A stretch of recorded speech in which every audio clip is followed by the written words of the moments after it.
Great. Welcome. Thank you so much for joining us today. I'm Coree Swan, Deputy Director of the Centre on Constitutional Change, and we're co-hosting this event with RACE.ED and Gender Ed, and are really pleased to have this great lineup of speakers to talk to us more about race and gender representation just 2 weeks out from the Holyrood election. As we just have the hour, and sorry, and clearly background noise, I will just hand it straight over to Nasar. Hi, everybody. Welcome. And it's wonderful to see you. Thank you for joining this discussion, which, as Corey said, is co-hosted with the Centre for Constitutional Change, Gender Ed and RACE.ED at the University of Edinburgh. My name's Nasar. I'm a Professor of Sociology here and Director of RACE.ED. And it's my pleasure to chair this discussion on some of the key questions concerning gender and race equality for the upcoming Scottish parliamentary elections. In what will be the sixth session of the Parliament, some of these questions focus squarely on the institutions of Scottish politics and ask what progress has been made on the issues such as parliamentary representation, what approaches political parties are or are not taking, as well as more broadly where these questions fit within a wider Scottish landscape where gender and race equality permeate different. But fortunately, our panelists are big brained, and so even if we don't have a definitive answer to all of them, we'll certainly learn more from their insights as we progress. Now, each speaker will have 10 minutes, and which should allow enough time for a couple of rounds of questions towards the end. And as time is short, I will try my best to link each speaker's bio in the chat, but since my Wi-Fi's dropped out and I'm doing this on my phone, I'll try to make that up as we go. I'm going to introduce very briefly each speaker and then allow them to speak, and then we'll take questions and discussion at the end. So our first speaker is Talat Yaqoob, who is an independent consultant currently working on projects related to migrants' rights to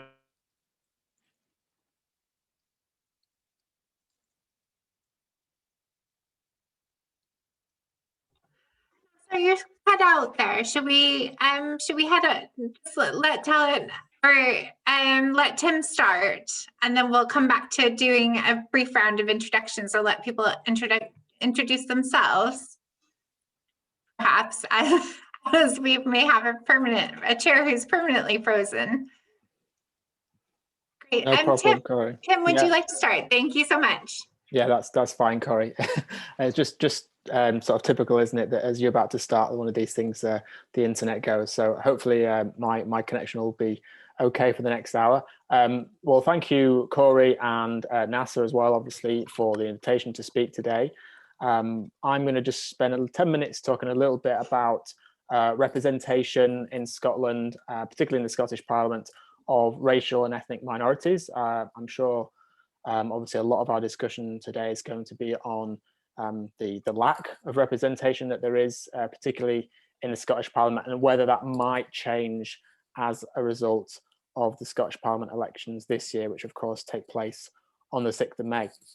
So I thought it's worth starting maybe with a question, a little bit of a historical introduction to race and representation in the Scottish political landscape, because actually, despite the fact that Scotland traditionally does not have, of course, a large ethnic minority population, certainly in terms of comparison with many other places in the UK, particularly in England, Scotland has nevertheless had a number of kind of firsts in terms of representation of ethnic and racial minorities. And I think it's quite important to point that out. So if we go back as far as to 1970, Bashir Maan became one of the first ever elected local councillors in the UK. He was a migrant to Scotland from Pakistan. There's a very important figure actually in the kind of history of the Glasgow Pakistani community. And he was elected for the Labour Party to Glasgow City Council back in 1970. That's seen as like quite an important first step in terms of minority representation, not just in Scotland, but in fact the whole of the UK. And then fast forwarding to 1997, we have the election of Mohammed Sarwar, who was the first person from an ethnic minority background to represent a Scottish constituency at Westminster. Of course, 1997, this is prior to the creation of the Scottish Parliament. So at that time, if you wanted to be an elected representative in Scotland, other than at the local level, of course, the only option available to you was the Westminster Parliament. And in 1997, Mohammed Sarwar became the first person from a non-white background to be elected in Scotland. Again, that was for the Labour Party in the constituency of Glasgow Govan. He also incidentally became Britain's first Muslim MP, and for that is for the thing he's most remembered for. And of course, his son, currently Anas Sarwar, is the leader of Scottish Labour, and when he became the leader of the Scottish Labour Party, he actually became the first person of colour and the first Muslim to lead a major political party, not just in Scotland, but in fact the whole of the UK. So those are just 3 examples there to show how in Scotland there have actually been a number of firsts, and you could say that, you know, Scotland has done quite well in terms of representation. Nevertheless, if we look at the specific situation of the Scottish Parliament, the history is not quite so as impressive. In fact, since the inception of the Scottish Parliament back in 1999, there have in fact been only 4 people from Black, Asian and minority ethnic backgrounds which have been elected. So that's over 20 years in which we've just had 4 MSPs, of which all of them are men, so none are women. And in fact, all of those 4 male MSPs come from one particular ethnic community, the Scottish Pakistani community, and they have all represented the city of Glasgow. So that gives you an idea of where representation has been and is currently, at least, in terms of the Scottish Parliament. The first ever MSP, non-white MSP, was elected back in 2007, somebody called Bashir Ahmed, who unfortunately died just a few years later. And then since then, there have been, as I've mentioned, just a total of 4 MSPs, 2 representing the SNP and 2 representing Labour. The current MSPs that we have in the Scottish Parliament from an ethnic minority background are Humza Yousaf, of course, a very prominent member of Scottish Government representing the SNP. He will be, again, putting himself forward for the Glasgow Pollock constituency seat. And Anas Sarwar, naturally, as the leader of Scottish Labour, who again be putting himself forward for representing the city of Glasgow, both on, in fact, the constituency list and on the regional list. So the situation currently in the Scottish Parliament is not great, let's say, in terms of the representation of ethnic minorities. In fact, if you work it out as a percentage, 2 MSPs out of a total of 129 works out at just 1.5%. Now, if we consider that the ethnic minority population of Scotland is usually estimated to be somewhere between 4 and 5%, now clearly that's there's something obviously not quite right there. Now, the expectation this time around, after the next set of elections just coming up now, there's an expectation that that number will almost certainly increase, and I'll say something a little bit more about that in just a second. But if I just go back maybe to talking a little bit about the situation in the House of Commons, in the Westminster Parliament, again, the situation has not been particularly great from a Scottish perspective, whereas if we look at the Westminster Parliament from a UK-wide perspective, there has been a lot of improvement over recent years. And in fact, currently, there are 65 MPs who are from a non-white background, and that represents 10% of the total of the Westminster Parliament. So you could argue that right now, in terms of the UK Parliament, there's a, you might say, a fair representation in terms of the ethnic minority population and what that represents for the entire population. Whereas, of course, in the Scottish Parliament, it's very much underrepresented. Now, the issue of representation in the Scottish Parliament and that very sort of poor reflection of Scottish society does also reflect in some ways the broader situation in the rest of Scotland, in other kind of forms of public life, and particularly when we're thinking of jobs, for example, in the civil service. There was an important report that came out last year that was actually chaired by Anas Sarwar, and this report pointed out that there were actually less than 2% of the people who work for the civil service in Scotland coming from an ethnic minority background. And that same report highlighted the fact that there were just 10 ethnic minority civil servants at the most senior level in the whole of the country. So there's a wide acceptance really across the political spectrum that this is something that needs to change. This is clearly not good enough. Yes, you could have used the excuse in the past, maybe that Scotland was not a diverse society. You cannot use that excuse now. Clearly more has to be done. And political representation is just one of the ways in which minorities in Scotland can certainly be better represented. So broadly speaking, when it comes to the Scottish political parties, as we mentioned already, only SNP and Labour have actually had representatives in the Parliament. At lower levels within sort of city councils and other local authorities, the situation is mixed, but most of those who are represented from ethnic minority communities tend to represent either the SNP or Labour. And I want to just spend the last few minutes of the 10 minutes I've been allocated to speak specifically about what the SNP has tried to do in terms of representation, because, and this in no way reflects, kind of my own political preference, or I'm not sort of trying to make a shout either for or against the SNP. It's just the fact that they are, of course, the largest party in Scotland. They are the party which is expected to win these elections, which are expected to have the most number of seats. So looking at what the SNP is doing, I think is particularly relevant. So after both the last Scottish Parliament election in 2016, but also the last general election, last UK general election, there was a lot of criticism of the SNP for not putting forward enough candidates from an ethnic minority background. In fact, in 2019 at the general election, the SNP did not put forward any candidates from an ethnic minority background. So there was a pledge that this would change. Various decisions were made by the National Executive Committee about trying to boost the number of candidates from not just from ethnic minorities, but also disabled candidates, LGBT candidates, etc. So the SNP has been quite clear that it would do something about this for the 2021 election. Lots of commentary in the press as well prior to people being actually selected for as candidates for this election.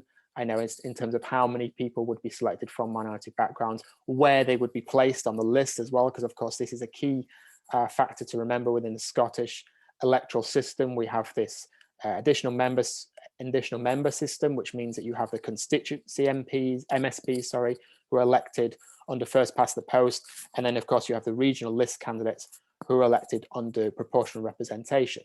So, for example, if you want to stand to have a chance of being elected as one of these regional list candidates, it's important to be one of the top names on the list. And to be fair to the SNP, they have made quite a significant effort to get candidates at the top of that list for their regional candidates. So I was actually just having a look this morning to see who the candidates were for the SNP.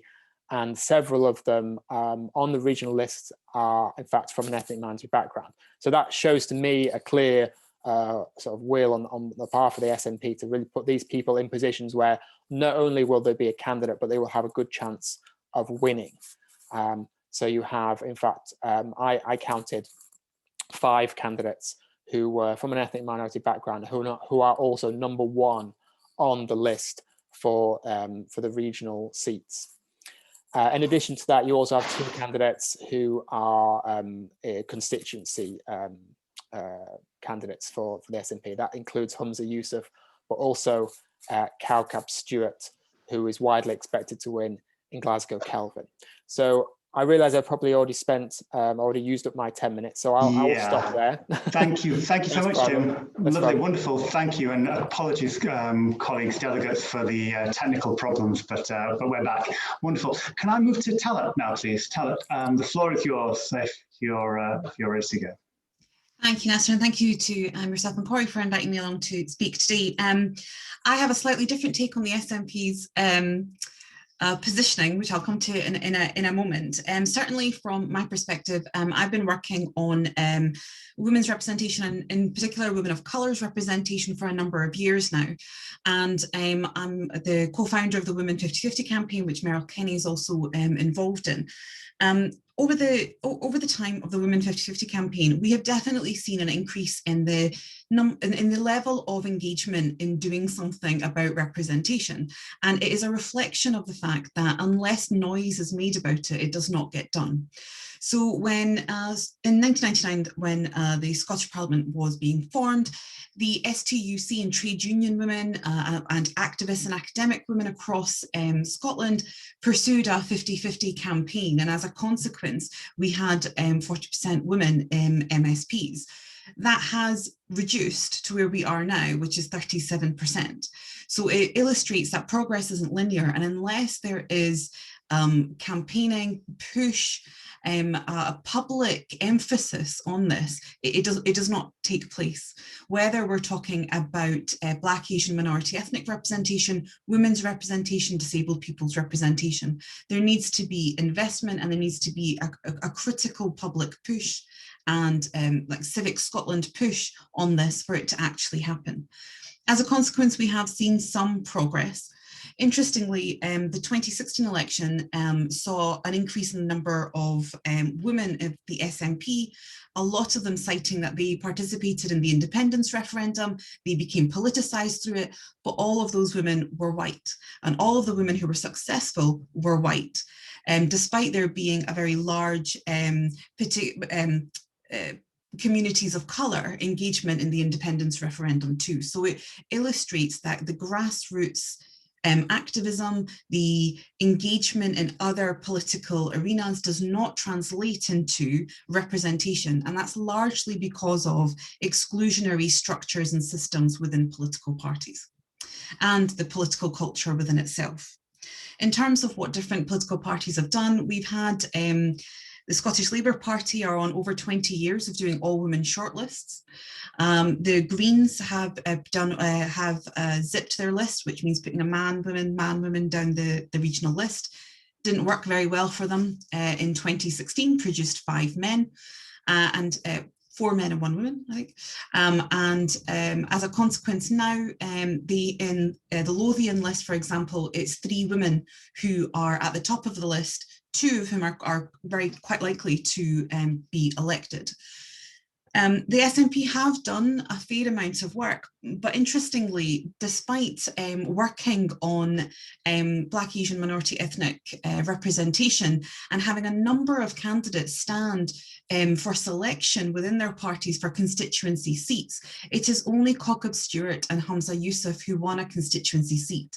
It's very important to say that whilst there is more representation at the top of the list for SNP, the nature of the way the election works and the swing between constituency and regional votes means that they are not as likely to get into Parliament. So therefore, whilst they may be at the top of a list, and they may be the top 2 of a list or on multiple lists, from all polling so far, SNP are going to get very few list seats, and they're going to wipe up all the constituency seats, which is why Jacob Stewart has a much better chance than somebody who is first or second on a list, particularly if that list is Glasgow or Edinburgh. So it's something to bear in mind. And as a consequence, to see how many candidates of colour, particularly women of colour, went for constituency seats and were not selected, shows an inequality within the way in which selection happens within political parties. Now, 4 out of 5 political parties, all apart from the Scottish Conservatives, do some kind of mechanism. And whether that's all-women shortlist, twinning, zipping, all of these different mechanisms, and Meryl is the expert on these, so I'm sure she'll go into detail on these, but they all do some kind of intervention and mechanisms, which has seen some improvement, but not when it comes to candidates of colour, and particularly women of colour, who face both the racism and sexism, whether that's on social media, whether that's within their political parties.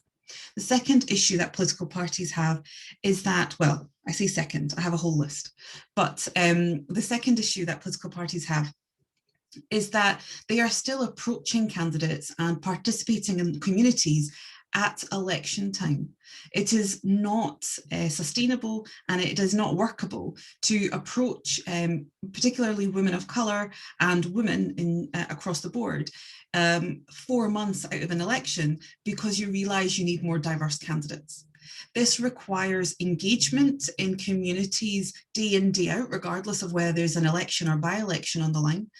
And it requires policy that is actually going to do something for the very communities you are looking to come forward as candidates.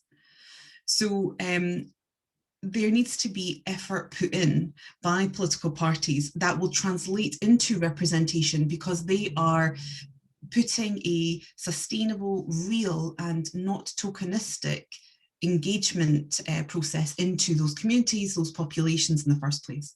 It can't happen a few months out of an election because you need a diverse looking list. The next issue is we still work on the deficit model. So we look at our candidates, we say that actually we don't have enough representation, so let's do some confidence building training, let's do some development training, let's do some media spokesperson training for communities of colour, for women. And actually, we need to stop looking at a deficit model, start looking at them as assets and the competencies and assets that they have, and work much more on system change and culture change, and particularly the gatekeeping that happens at the very local constituency and branch level of political parties, which continues to act as a barrier for participation. So we need to move away from trying to fix the community we want to engage and look internally at our political parties and political culture and what prevents people from taking part. Now, when the Scottish Parliament was formed in 1999, it was launched as the family-friendly Parliament. And as time has gone on, it has become less family-friendly. We have voting that takes place at 8 p.m, 9 p.m. It's meant to finish by 5 p.m, so it's meant to be a workable Parliament for those who have caring responsibilities, which we know are disproportionately likely to be women. This election, we have seen the loss of Aileen Campbell from the SNP, Gail Ross from the SNP, Jenny Mara from the SNP, all of whom have young families and have to travel quite far to participate in the Scottish Parliament, to take part in debates. If these debates carry on until 8, 9 p.m. and they have the majority of the caring responsibilities in their homes potentially, how are they able to juggle both the care and the participating as a parliamentarian? So there's a few things about living up to that ideal of a family-friendly Parliament. And also we need modern governing that allows remote working, remote participation to create a more accessible Scottish Parliament, so people can actually see themselves taking part, rather than thinking that they could be a Highlands MSP and spend 3-4 of their working days in Edinburgh throughout the week.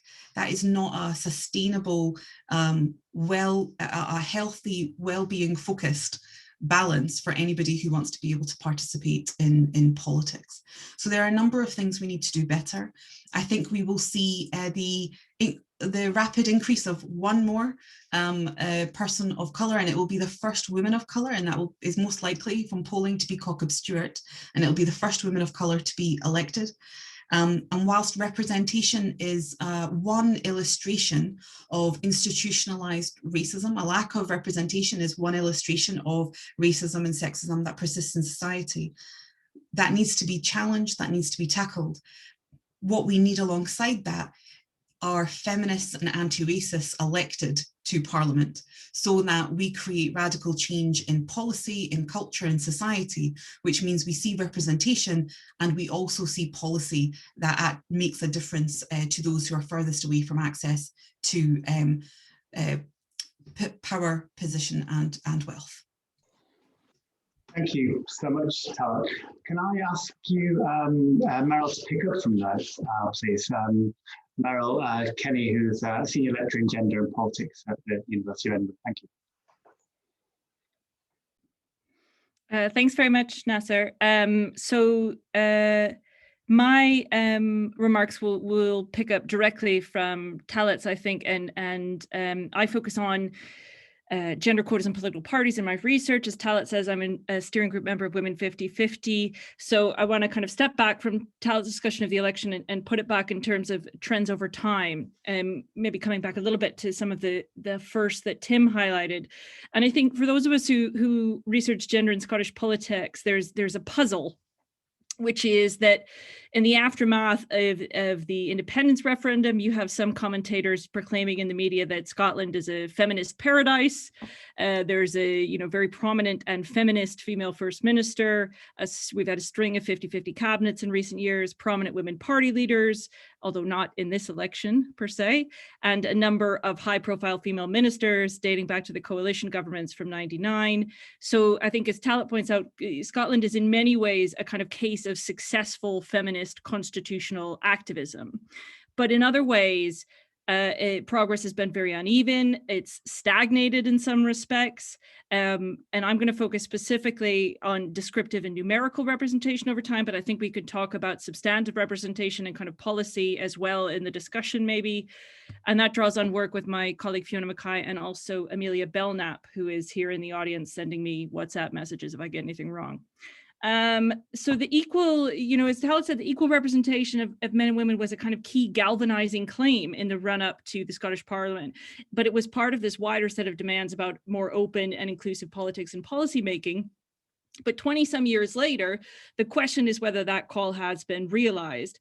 So as people pointed out in the most recent elections, which we're standing in the context of, in the immediate post-election results, only 45 women were elected. That's 35%. That's the exact same percentage as in 2011. It's lower than in 1999. There's been a notable increase in the number of LGBT MSPs. But again, as been noted, only 2 MSPs of color elected in 2016, both of whom were men. And at the time of the election in 2016, only 1 openly disabled MSP had been elected. So in terms of why we are where we are and what this means for next week's election, I think there's a couple points to make in terms of looking at these in terms of trends over time. The first is looking at trends since '99 that strong equality measures like quotas work, but once is not enough. So the overall percentage of women at Holyrood masks significant differences amongst the parties. Some parties have implemented measures, others continue to be laggards. Only Scottish Labour has consistently implemented strong equality guarantees or gender quotas since '99.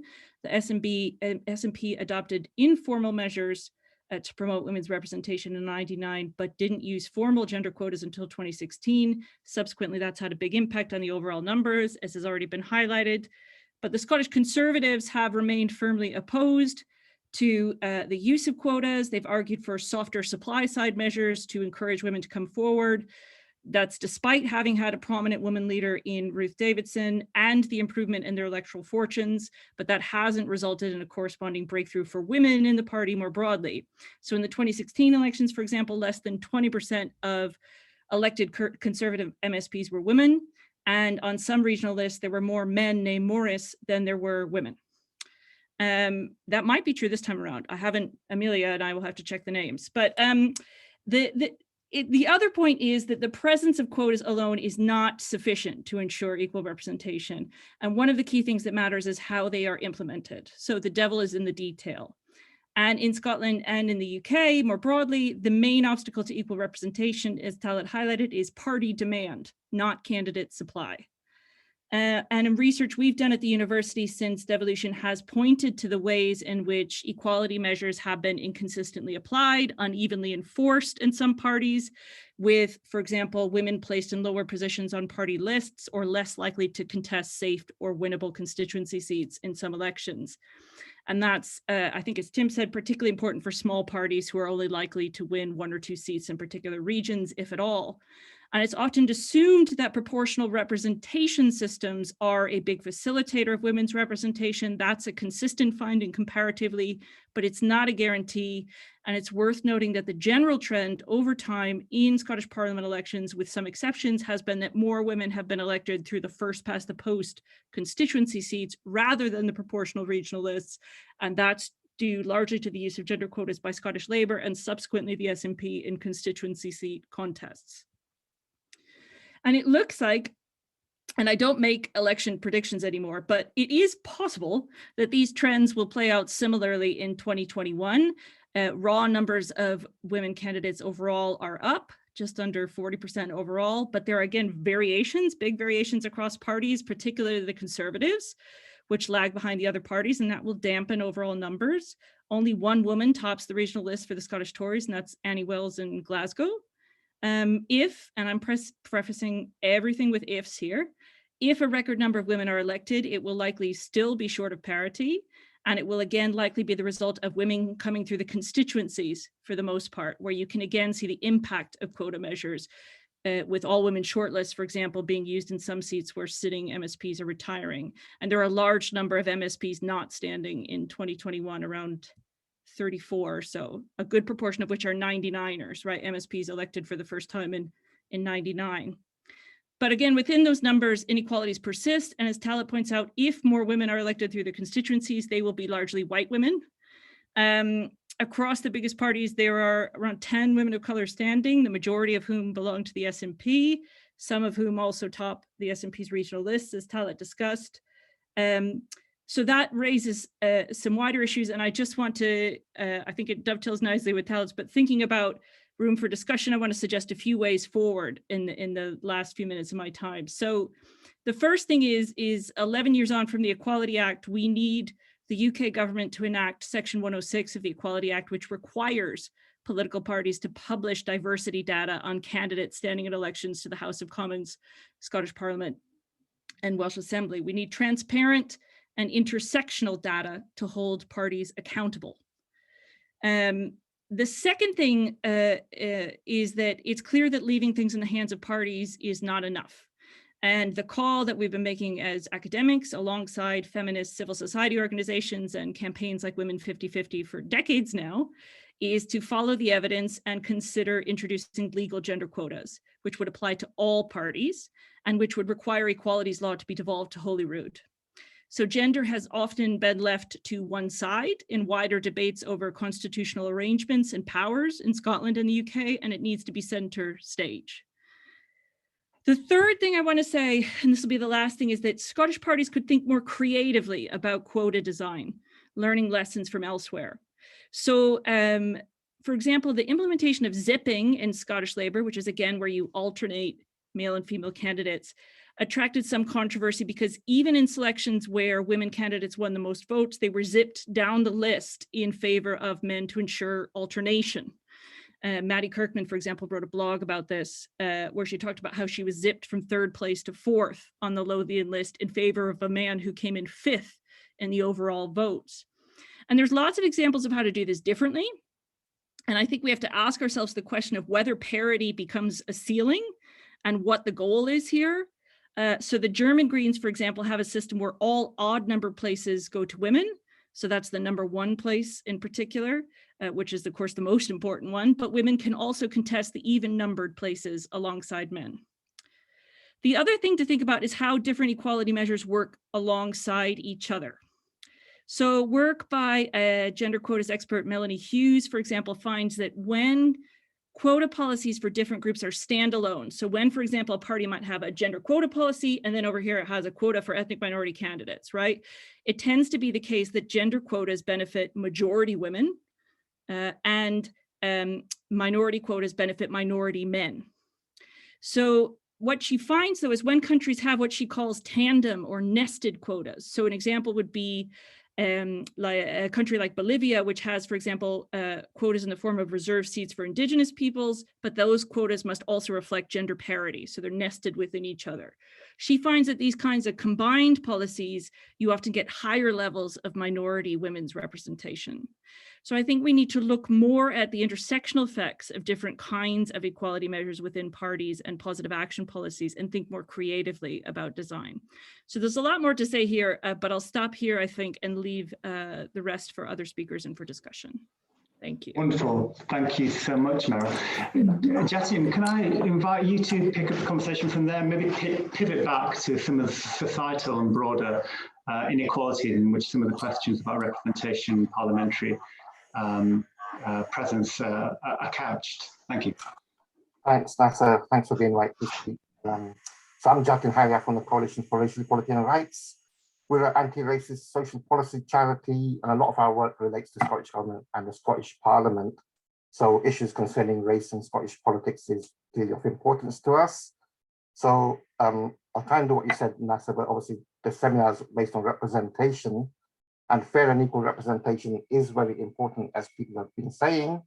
And in an ideal world with no racism and no discrimination, we would have fair and equal representation in all the arenas of Scottish society, including the Scottish Parliament. But there is a part of me that subscribes to the theory, as Talat was hinting at, that I'd rather have 129 anti-racist MSPs than worry too much about a few more MSPs of minority ethnic origin. We've seen that just having more BME people, or even BME people in senior positions, doesn't always equate to anti-racist ethos or practice. I'll give you two names just so you understand where I'm coming from. Home Secretary Priti Patel and Kemi Badenoch, the UK Minister for Equalities. And as Tim was saying, 10% of members of the Westminster Parliament are from BME backgrounds. And whilst that's still below the 14% BME population of the UK, I hope you'll get the point I'm making about anti-racism versus representation. But I did say only a part of me subscribes to that theory. So the other part is, yes, there should be fair and equal representation. And, really, if necessary, we should be allowed to have our fair share of incompetent and useless BME politicians as much as any other community has. So what does that mean for BME representation in the Scottish Parliament from next week onwards? As Mel was saying, Section 106 of the Equality Act, the monitoring of candidates, hasn't been enacted yet. But there's nothing I can see that stops individual parties enacting it, pursuing it, suggesting. I don't see many of them doing that. I don't see any of them doing that, to be honest. So the caveat I need to give is any mention of numbers or percentages I'm going to talk about has been identified through personal knowledge and use of name recognition algorithms. It's not a perfect way of identifying ethnicity, but it's the best we have in the absence of a proper Section 106 enactment. But we also need to recognize that parliamentary representation is not just like any other job. It's not that regular employment is a hotbed of meritocracy either, but to understand political representation, we need to remember that we live in a world of party politics. So you just can't, and no individual can just rock up and, well, they can rock up and say they want to be elected, but they won't get very far. It's largely done through the party system. Maybe that there's only one BME candidate who's standing as independent in 2016 and 2021. Sorry, so maybe that shows where we're coming from. A party member has to stand in front of their colleagues to get selected. So it's an interview with 10 to 100 people on the panel, and then they have to put themselves forward to thousands of people to get elected. Talat was mentioning the gatekeepers and things there. The other thing that's relevant here is if you're a sitting MSP, it's almost impossible, not totally impossible, almost impossible to get rid of you. So, people have mentioned POCAB a lot and good luck to her.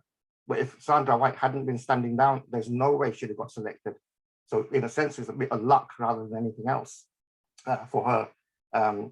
So in a world of party politics, we need to look at the ethnic breakdown of party membership. And to the best of my knowledge, that information is certainly not published by any party. I doubt if it's even collected by any of them. Then for membership, we need to look at who's active in the party.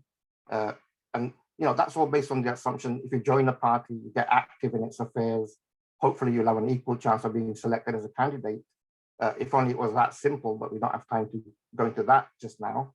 So in terms of people from different parties putting a candidate, again, we have very little information to go on. However, the SNP selection list was put in the public domain. I don't know whether it's deliberate or not, but I haven't seen that from any of the other major parties. So back to, if people want to do the section 103, 106, why don't they publish these this data? But anyway, back to the SNP. Of the 32 seats that were up for open competition, i.e. where the MSP was not standing again, 20 BME SNP members put themselves on the shortlist for those 22 seats. Sorry, and that's not including Hamza Yusuf, who wasn't facing a contest. But as people have said, only one of those 22 people, COCAB, was picked to be the actual constituency candidate. I'm aware there were some complaints of racism being aired by some of the other 21 candidates, but I don't know if they were ever formalized or investigated by the party. But even if they weren't formally made as complaints, I'd hope that with such an outcome, with just one of the 22 BME members being selected, that the party would look into this and look into any accusation of racism, whether made formally or not. And I'm keen not we don't just speak on the SNP because they've got data that we can unpick. So I'm sure the same investigations are due from all the other parties as well. Okay, but as time is short, I'll jump straight to the data on who was selected to stand in 2021. In 2016, we had 4 BME people standing for the constituency seats and 16 on the lists. So there's been a great improvement this time around. We have 11 BME candidates for constituency seats and 30 for the various lists. And as people have said, whilst being a candidate is really important, it's an issue whether candidates have been selected for winning seats and also which position they are on the list. We've got BME candidates as far down the list as number 10 on the lists, and only 7 people from a list can actually get elected anyway. And I think, as Tim was saying, there's the important point of what the SNP did in terms of the positive action measures they used to bump up four of their black candidates to be number 1 in 4 of the regional seats. It's always been thought that was illegal, that would not be allowed under the Equality Act, but they did it anyway. And as far as I know, there's been no challenge. So, it's part of me wishes there had been a challenge so we can clarify the law. On the other hand, you don't want to challenge it if you're going to lose it. So that's a tricky one. Having said that, as I think people were saying, having a BME person at the top of the list of the 5 that they've said that Tim mentioned, none of those regions elected a BME or elected any SN list candidate last time round. So I'll leave it to others to determine if that's a token gesture on their part or a genuine attempt to get BME MSPs elected. Now, we'll have to wait till election day to see what the final results are. And so although it's an encouraging sign that there are more people from BME background standing, if you apply the results of the 2016 election to 2021, this would result in 4 BME candidates becoming members of the Scottish Parliament this time round. Now, that is a 100% increase on where we are just now, but even that will only be around 3% of the Parliament, so still less than half of the projected BME population of Scotland. And if the prediction of 4 BME MSPs comes true, yes, we'll have our first BME woman elected, but all 4 will still be of South Asian origin and all 4 still from Glasgow. So there's a job still to be done there. But on the plus side, all 4 will be, well, the 4 would be from 3 different parties. So maybe we'll see the birth of the first ever Scottish Parliamentary Black Caucus, similar to the Congressional Black Caucus. And to close up, my time is running out, just put in a plug for the CRER Race Equality Manifesto. Have a look at our website, crer.scot, or our Twitter feed, and conclude by saying, so it's great, we've seen some progress, but hopefully by the time of the 2026 election, the next one, we certainly will no longer be able to say that BME people are not interested in politics. We've seen that number there. They're not capable. Talat was talking about the deficit model. No one can argue that anymore. But hopefully we'll have moved the conversation on to how do we secure more BME candidates in more winnable seats, using positive action if we still need to. And hopefully by then we'll reach the percentage target that will reflect the data from the 2022 census, including fairer representation in terms of gender and different ethnicities as well. Great.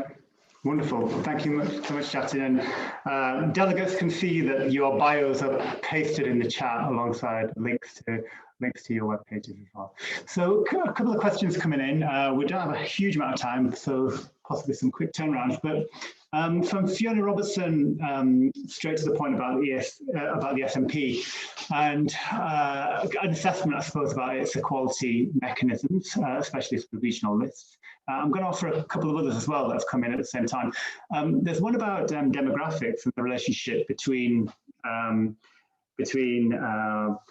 Black and ethnic minority male voters and support for male candidates. Is there any data on the relationship between those two? And then there's one question around party mechanisms. And I suppose another way of putting that is to circle back to, I think, the issue that a number of you have touched on, which is what is the proper capacity and space within the positive action clauses to allow parties to be more proactive. So 3 questions there. Who'd like to kick us off? Talat, do you want to go ahead? Yes, sure.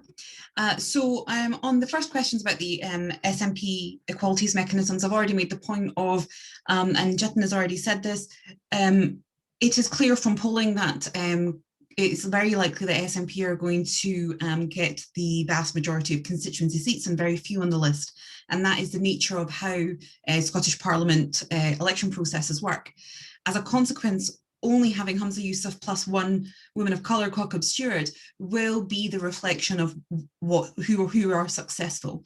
So whilst looking at the regional lists, and yes, they have done well in that they have ensured that their lists are led, that a few of their lists are led by Black, Asian and minority ethnic candidates, and they've done similarly for disabled candidates and women.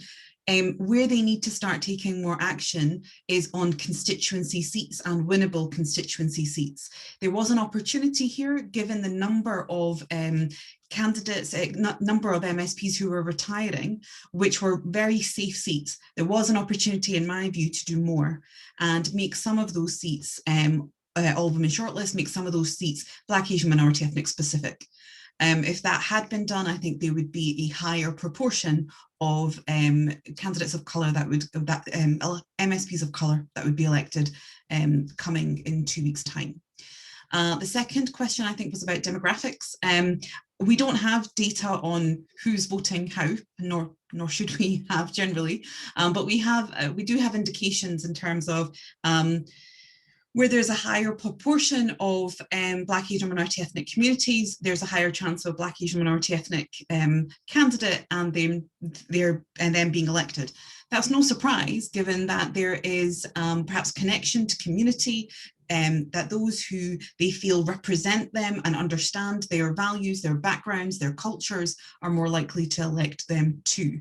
What really matters is how candidates of colour are treated by media, are treated in panels, what access to visibility and platform they have to be able to talk to the widest range of people. Is that an equal platform that they have to their white candidates? And that's something that I don't think is the case currently, and we need more evidence and data on. And thirdly, I think the question was on how can parties actually deliver results? Well, as Meryl has said, we need the enacting of Section 106. What that does is mean that all parties have to publish prior to election, alongside their manifestos, alongside the last day of candidate sign-ups, and they have to publish their equalities data.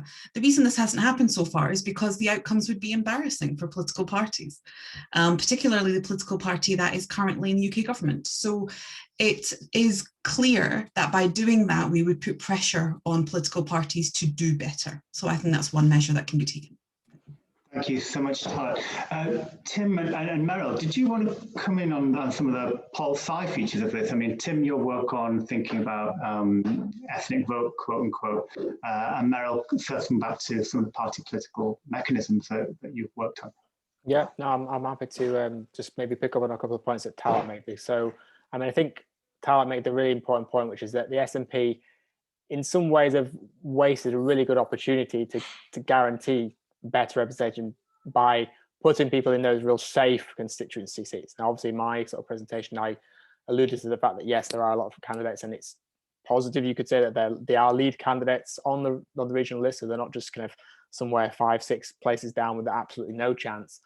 But it is true that the SNP, most of it, the MSPs that they will elect will be constituency candidates, and with only 2, that is a failed opportunity, because as we all know, there are certain constituencies where it would take really a miracle for the SNP to be defeated in those constituencies.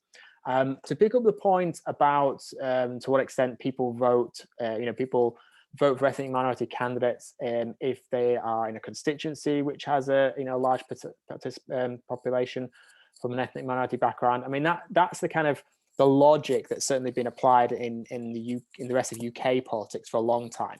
So you've often found that, particularly in the early years, going back to the 80s and 90s, where people for the very first time were being put forward as candidates, it would almost uniquely be in those constituencies which were known to have a large ethnic minority population. We've seen this quite clearly in many places like Bradford and Birmingham. And I think it's clear to see that there's a certain logic to that, where the parties, for example, now for this election, I've noticed that if you take the constituency of Glasgow Pollock, all of the parties have actually put forward, or certainly most of the main parties, certainly the Greens, Conservatives, SNP and Labour, I think have all put forward ethnic minority candidates for that constituency. Why? Well, as most of you will be aware, Pollock Shields in Glasgow is historically the constituency which has the largest BME population.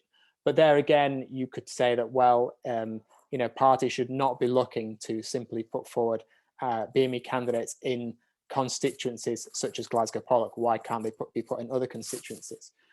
So I think there again, SNP in particular, we shouldn't only sort of highlight SNP for criticism, because of course there are other parties in this election as well. But nevertheless, we know that though that is the party which could perhaps guarantee, or at least as near well guarantee success by putting candidates in a particular constituency. So there's definite, some more work to do there, let's say. Great. Meryl? Yeah, two quick things. Just on the voter question, I think it's an interesting empirical question. I don't know the answer to it, but I know generally in the UK, studies have found no evidence that voters discriminate against women at the ballot box.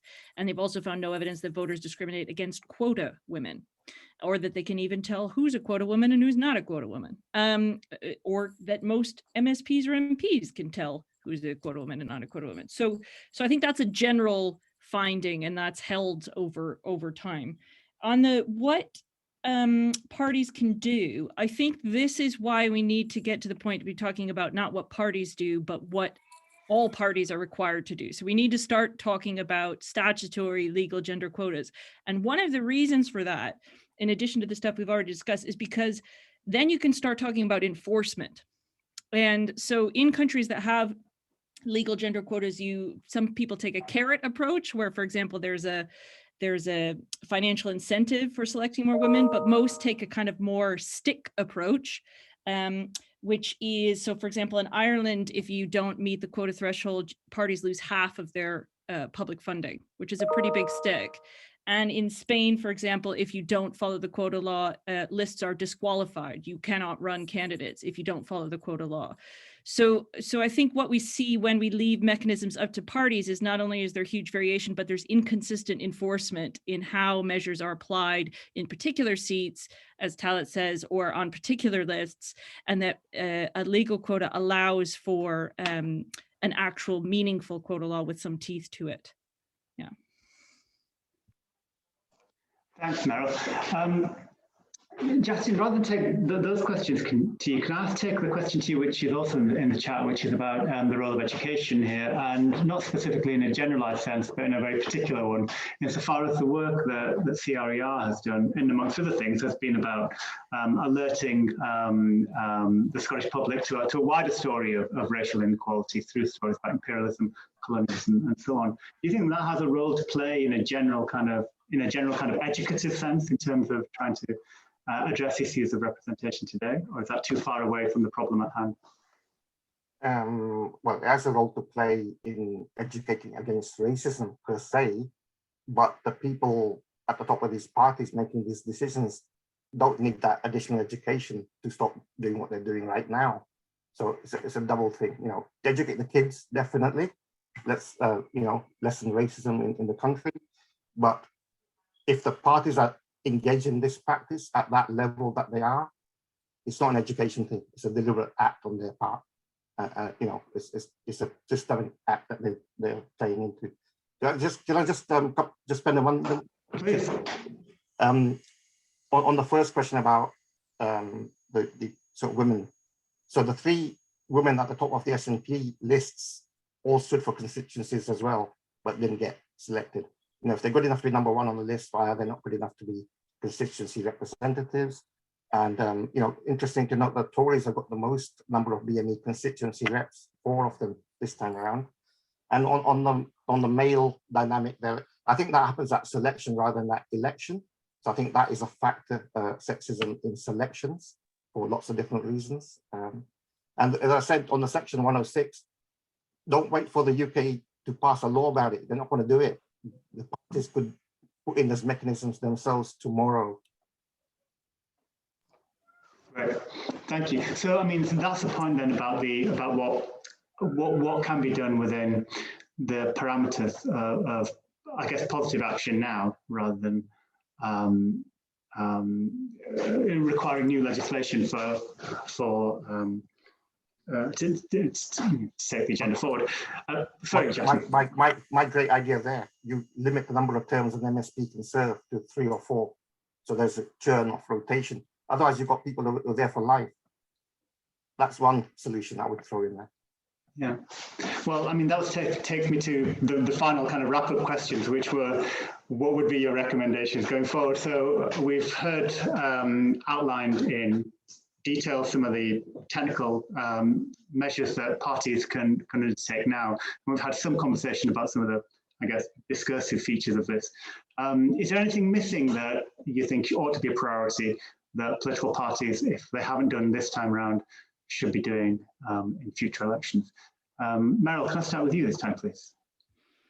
Yeah, I mean, I've said kind of what I think. I just want to come in on the point of term limits, because I think one of the countries where that has been implemented and discussed at length is the US, and there's mixed evidence as to whether that actually leads to greater diversity, because, and I think this goes back to Talat's point, if you don't accompany term limits with efforts to get women, be it white women, women of color, men of color, to run for term limited seats, then it's not going to work, right? So I think Talat's kind of points about capacity building, about thinking in the long term around selection processes. I think one of the things we haven't talked about is looking at selection processes themselves and job descriptions, person specifications, and thinking about what is a candidate and how our notions of candidates privilege people from particular backgrounds, and opening up some of those descriptions and thinking more broadly about who you recruit and approach to be a candidate. But others will have other ideas. Thanks, Meryl.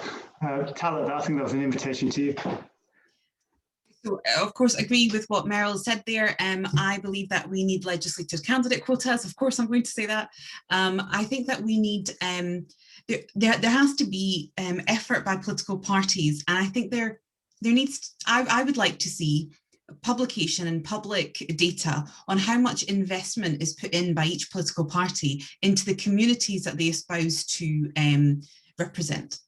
So what we tend to see is let's have a BAME conference just to be able to show that we did something. Let's have a women's conference to be able to. So what I want to see is the publication of how much sustained investment and effort you're putting into communities to engage them long term. So that's one. The second thing that we haven't touched upon is a wider issue. It's not Scotland specific, and it's certainly not party political specific, but repeatedly, women who come forward and work with me on Women 50/50, women of colour, do not want to participate in a hostile politics, a hostile, aggressive, racist and sexist politic, which is what we have right now with the rise of populism and anonymous abuse on social media.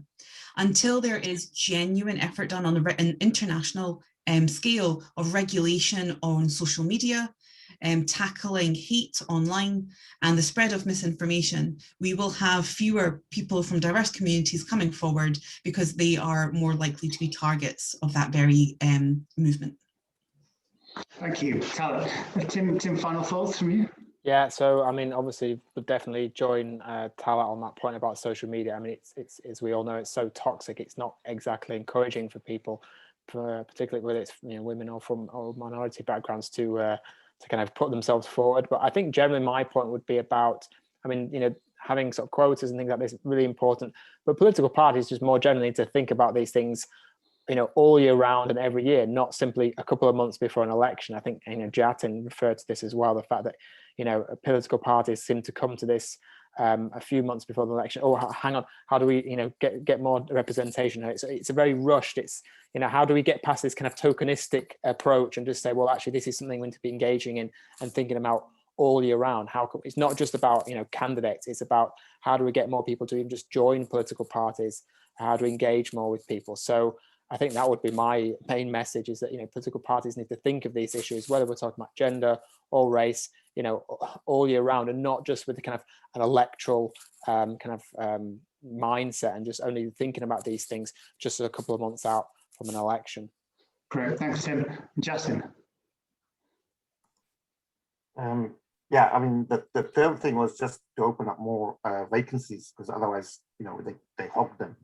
But it would need additional mechanisms, absolutely. As I say, well, just to answer the question and go back to the point, trying to get me to speak more about Nasar, I think if we lessen wider racism in society, and in this context, who are the party MSP researchers? Who are the backroom staff?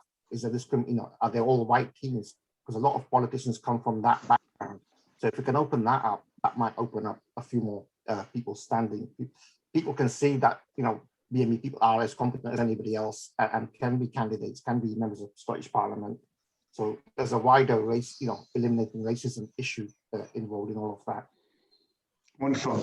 Well, thank you very much. Our time is up. Can I just thank each and every speaker for their patience and their contribution. I'm very grateful for all the time they've taken to join us, and all the delegates and people who've joined us for the discussion. Sorry for the technical difficulties at the beginning, but this was a welcome collaboration between the Centre for Constitutional Change, Gender Ed and RACE.ED, and we wish you well and look forward to seeing you again all in the future.